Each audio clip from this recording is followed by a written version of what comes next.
All right, time for another curated react video. If you're new to the channel, my name's Elliott with Rickety Ski Reviews. Typically in the winter I'm reviewing skis, but it is obviously summer. It's gonna be 100 degrees later, so we are gonna react to some curated ski reviews. Now, these are skis that I've actually reviewed myself. This is the K2 Mindbender 99 Ti, and I've skied on it myself. I've made a review, you can see that on my channel. But today we are just going to watch Curated and see their video and kind of just see how their review stacks up to mine. Curated has become somewhat infamous on this channel for their really terrible reviews.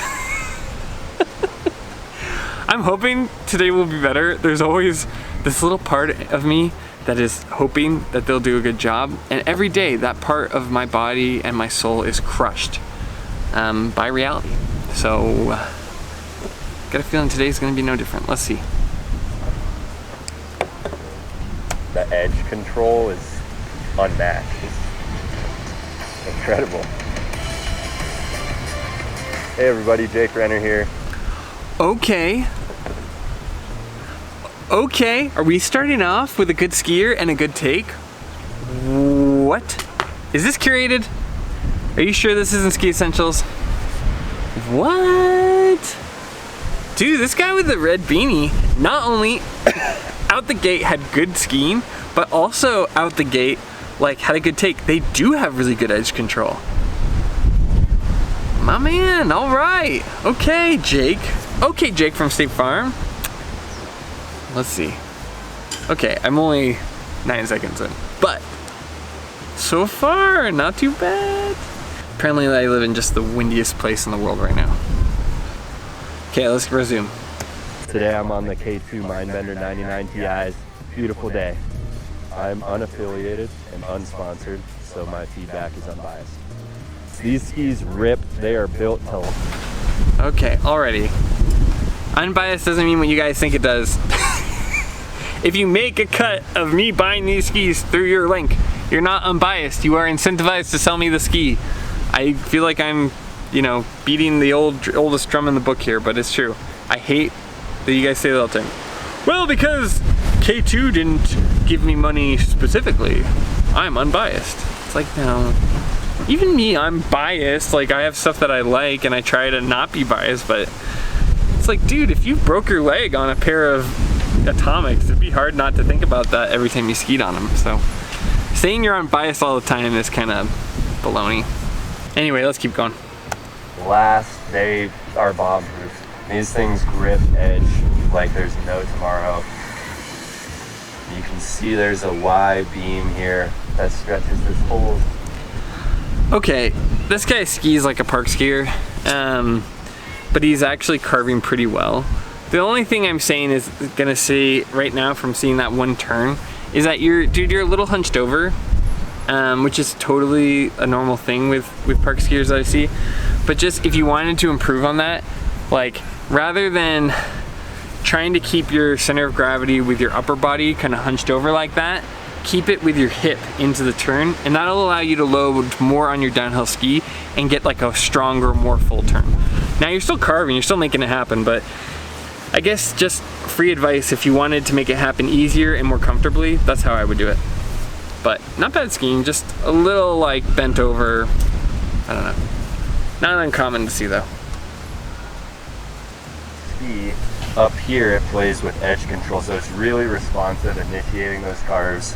They're not the... Yeah, that's very, very good take. Very intuitive. Yeah, it does. It does like to bite towards the tip. It's got a really strong edge turn initiation. Okay, Jake, you're pretty spot on so far. Most forgiving skis, so I wouldn't recommend these for, you know, big jumps.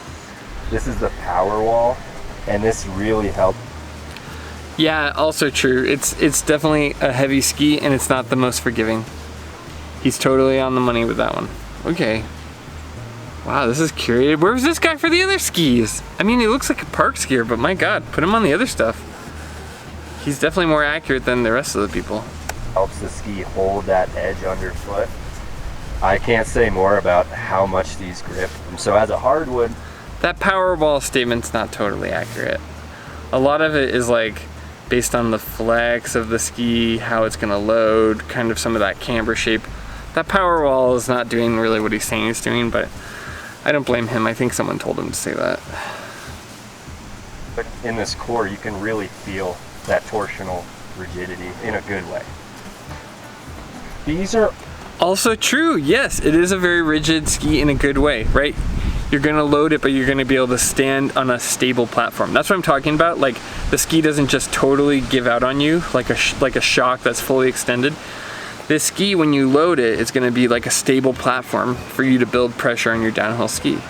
All right, Jake, you are like, you've got a very good batting average so far, my man. Nice job.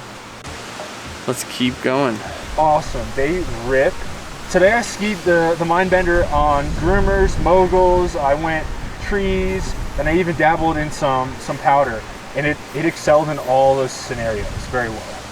It allowed me to go at a very high rate of speed, which was awesome, very stable, but it also allowed me to smear if I needed to and disengage that edge. At the same time, it really holds very well. The edge grip is tremendous on this. There wasn't much chatter at high speed, so that was very good. Okay, Amid hasn't really said anything wrong, but at this point now, he's just repeated all of the strong points that Jake has said. And it's like, let's be realistic, these skis are really good, but they have a couple weak points. Like, their turn initiation is a little on the slow side. So like, you're getting stability, but you're, I don't know, it's taking a little bit longer to initiate turns, especially if you're not fully loading it all the time. I get what they're doing, they're talking about all the positives, right? Because at the end of the day, you know, the more inventory they sell, the more money that gets kind of kicked over to them. But I don't know, Amid's not off the mark. It's getting a little fluffy, getting a little too chummy around here. I mean, I say that, but I like these skis a lot too. Really nice. I mean, it might be a little bit stiff, but at the same time, it was very, very solid performer in the box. Not the best mogul ski, but very, very, very good. Yeah, I could see especially if you're not like a super strong skier, you could get pretty tired in the bumps after a while. Yeah, okay, credit where it's due. He did talk about the stiffness. I mean, I don't know if he fully explained it very well, but that's okay.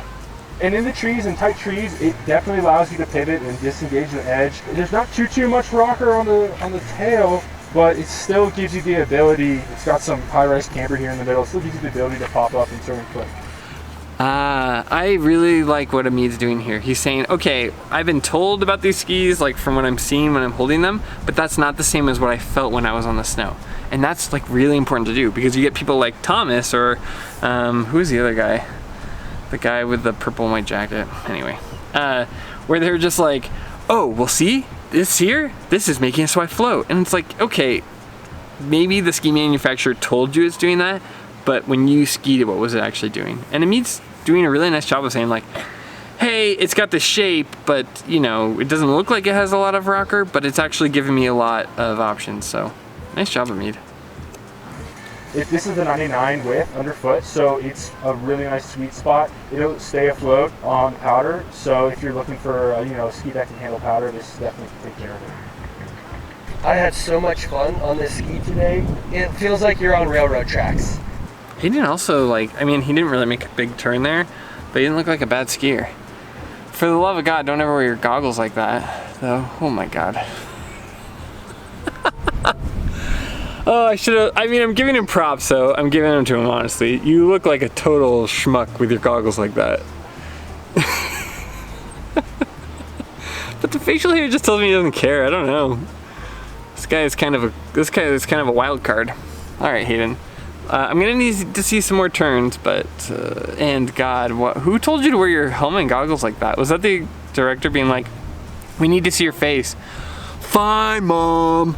Just tilt everything back.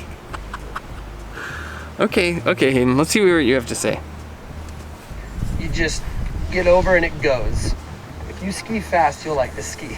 It's a great hard-packed resort ski, in my opinion. Just fun all over the mountain, outside the park, obviously. Hayden, they didn't give me a ton to work with there, but you are definitely turning by tilting. And you're skiing like really well switched, so good job.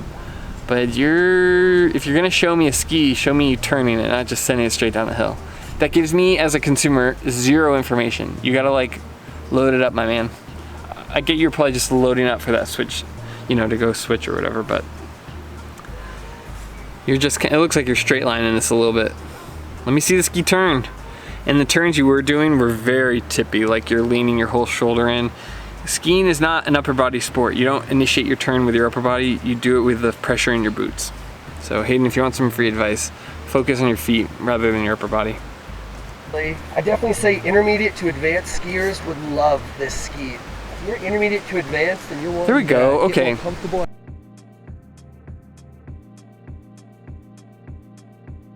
In the short radius turns, he's doing it all right. Yeah. I mean, he's a little boxy, and he's not laying the turn complete. But in a short radius turn, I guess that's what you want. Not bad skiing though. It's not bad. It's not great. It's pretty good. Pretty good. And you're wanting to get more comfortable at higher speeds, definitely consider the Mindbender 99 Ti. I'd recommend it for those intermediate to advanced skiers looking to work on those carbs. You want to get better at going fast? Let's take this bullet train straight through. Dude, this is a heavy, fast ski. If you're not already comfortable with speed, I wouldn't buy these skis. Dude, this guy is like from Talladega Nights. He's like, you want to get comfortable with speed? Well, you got to just strap yourself to the rocket ship right there, my man, because we're going straight for it. It's like, no, if you're not comfortable with speed and you want to get comfortable with speed, take skis that you're already comfortable with and like ramp up the speed a little bit in a safe environment. But don't just like strap yourself, because these are fast skis and they're heavy skis, and if you're not ready for them, woo! You'll find yourself at the end of them just hanging on for dear life. Not great advice, but I appreciate the devil may care attitude. That is kind of funny to me. And be able to take something pretty much all over the mountain. The ideal customer for this ski. Okay, that's kind of true. You can take the ski pretty much all over the mountain. When I was at Hood, and Hood has like, because it's a summer ski hill, the bottom is like really wet and mushy and the top is pretty icy and firm, especially in the morning. And he is right. This is a very good like do it all kind of ski. My friend Zach just recently bought a pair of these, and I think he made a good call because this is a very good ski for skiing all conditions. It would definitely be someone looking for one of the most versatile skis I'd say out there right now. It's saying versatile, I mean, it doesn't mean that it can handle the park, but it can handle everything else on the mountain to a very high level of performance. Versatile, and I'd say like very affordable.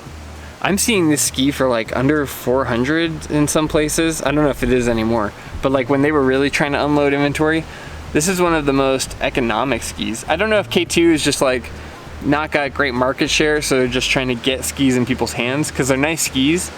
And yeah, if you can't find skis that you, I don't know who I'd recommend it for. I like the K2s. I just like the Atomics slightly more, so it's kind of a weird recommendation. But you know, if the Atomics all sold out and you were looking for something, I wouldn't hesitate to recommend these. These are pretty nice skis. I would probably recommend this to someone who's advanced just because it's so versatile. You could still be an intermediate and use this ski. You might not get the full potential out of it, but if you're an advanced skier, you can take care of the entire mountain with these skis. Yeah, that's true. If you like what you see, hit subscribe. If you like the skis that you see, come on to our website and we'll get you set up. Oh my God, were all of the reviewers actually pretty good? What? Is this a Twilight Zone? Where's Thomas? Where are the bad skiers at? These guys were all pretty good. Does that mean there's a review somewhere with all the bad skiers? Usually it's like one bad and one kind of okay, but these are all like kind of okay or pretty good to good. Not a like huge range, but very unexpected for Curated. So yeah, the K2 Mindbender is a very interesting ski. It's almost like if you were like, per dollar, I want the best ski for the most kinds of conditions. This might be the best. Atomic Mavericks really are good at that too, but these are like very stiff. If you like a nice stable ski and you're really like aggressive, like almost, I don't mean heavy like in weight, I mean like heavy-footed skier, I guess would be the right way to say it, I bet you'd really like the K2 Mindbenders. They're a great value and a very nice ski. I went into it and I was like, God, K2. I never ski on those. And when I demoed them, I was like, ooh, these are pretty nice skis here. And especially like in adverse conditions, very nice. And Curated, not bad skiing. You guys all like have your own little weird quirks, like bending over to initiate or being kind of tippy, but I don't know, like good skiing. And that guy like popped right into the switch as soon as I was critiquing him, which I can't do, so I don't know, not bad skiing. Curated, this was a weird one, but pretty good review. Pretty good, pretty good. So anyway, if you like me reacting to this curated review of the K2 Mindbender, feel free to watch my review of the K2 Mindbender, and feel free to roast me. I'm not perfect, that's okay. But overall, just thanks for watching my content. I really appreciate it.